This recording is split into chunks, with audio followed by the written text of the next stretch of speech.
అంజనాదేవి తల్లిగా అంత కీర్తిని పొందుతాం. అందుకే యశస్విని అన్నారు.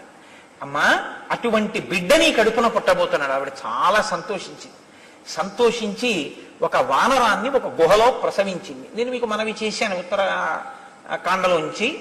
పుట్టగానే హనుమ, నువ్వు సూర్యమండలానికి ఎగిరావు పండు అనుకుని సూర్యబింబాన్ని. ఆ సూర్యబింబాన్ని చెనకుతున్న సమయంలో ఇంద్రుడు నిన్ను వజ్రం పెట్టి కొట్టాడు. ఆ వజ్రపు దెబ్బకి నువ్వు పర్వత శిఖరముల మీద పడితే నీ ఎడమ దవడ సొట్టపడింది.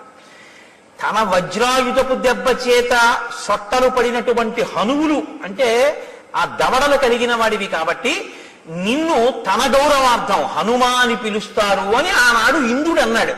ఇంద్రుడి చేత నామకరణం ఉంచబడిన వాడివి, సొట్టబడిన హనువు కలిగిన వాడివి కాబట్టి నీకు హనుమ అని పేరు వచ్చింది. ఆనాడు దేవతలందరూ నీకు